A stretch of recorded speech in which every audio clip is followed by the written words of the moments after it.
ഇന്ന് രാവിലെ തന്നെ പൊന്നൂൻ്റെ പുറകേനു കേട്ടോ. രാവിലെ തന്നെ ഓളെ പല്ല് തേപ്പിക്കാൻ വേണ്ടിയിട്ടാണ് ഞാൻ ഓളെ പുറകെ നടക്കുന്നത്. ഒരു പൊടി ഇപ്പം പറഞ്ഞാൽ അനുസരിക്കുന്നില്ല. എന്നാൽ ഞാൻ കൂടെ നിന്നാലെങ്കിലും പല്ല് തേക്കുമെന്ന് വെച്ചിട്ടാണ് കേട്ടോ ഞാനും കൂടെ നിന്ന് ഓളപ്പുറം പല്ല് തേച്ചത്.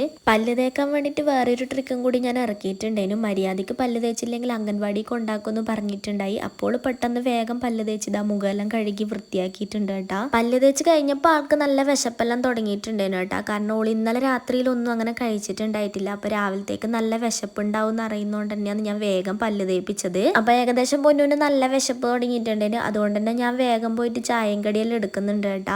അപ്പൊ ഇന്ന് ചപ്പാത്തിയാണ്. ചപ്പാത്തിയും ഒരു മസാലക്കറിയും ആണ് കേട്ടാ ഇന്ന് രാവിലത്തെ ചായക്കടി. അങ്ങനെ പൊന്നൂന് വേണ്ട ചപ്പാത്തിയെല്ലാം ഞാനിതാ ഇങ്ങനെ നുള്ളി നുള്ളി ഇട്ട് കൊടുക്കുന്നുണ്ട്. കാരണം നോക്ക് പൊട്ടിച്ച് കഴിക്കാൻ ഭയങ്കര ബുദ്ധിമുട്ടുണ്ട്. അതുകൊണ്ടാണ് ഞാൻ നോക്ക് നുള്ളി ഇട്ട് കൊടുത്തത്. അപ്പൊ ഞാനും കൂടി വേറൊരു പ്ലേറ്റിൽ ചപ്പാത്തിയും മസാലക്കറിയും എടുത്തിട്ടുണ്ടായിരുന്നു. മസാലക്കറി എന്ന് പറയുമ്പോൾ കിഴങ്ങിന്റെ മസാലക്കറിയാണ് കേട്ടോ ആക്കിയിട്ടുണ്ടായത്. അപ്പൊ കാപ്പീന്റെ ചൂട് കുറഞ്ഞു പോയിട്ടുണ്ടായിരുന്നു കേട്ടോ. കാരണം രാവിലെ വെച്ച കാപ്പിയേനു. അപ്പൊ ഞാൻ ഒന്നും കൂടി ചൂടാക്കിയിട്ടാണ് എടുത്തത്. അപ്പൊ പൊന്നൂസ് ഇറയത്തുനിന്ന് ഭക്ഷണം കഴിക്കുന്നുണ്ട് കേട്ടോ. അങ്ങനെ പൊന്നൂന്റെ കൂടെ കഴിക്കാൻ വേണ്ടിയിട്ട് ചപ്പാത്തിയും ചായയെല്ലാം എടുത്തിട്ട് ഇറയത്തേക്ക് വന്നേരാന്ന് കേട്ടോ ഏട്ടൻ വന്നത്. അപ്പൊ ഏട്ടൻ ഇരുട്ടിക്ക് സാധനം വാങ്ങാൻ വേണ്ടിയിട്ട് പോയതേനു. അപ്പൊ ആൾ ഇത്ര പെട്ടെന്ന് വരുമെന്ന് ഞാൻ വിചാരിച്ചിട്ടില്ല. അപ്പൊ ഞാൻ എടുത്ത ചായയും കടിയെല്ലാം അവിടെ വെച്ചിട്ട് ഇതാ ഞാൻ സാധനം എല്ലാം എടുത്ത് അകത്തേക്ക് വെക്കാൻ വേണ്ടിയിട്ട് നോക്കലാന്ന് കേട്ടോ. അങ്ങനെ വാങ്ങിയ സാധനങ്ങളെല്ലാം ഞാൻ അകത്തേക്ക് കൊണ്ടുവച്ചിട്ടുണ്ട്. എന്നിട്ടാണ് കേട്ടോ ചായ കുടിച്ചത്.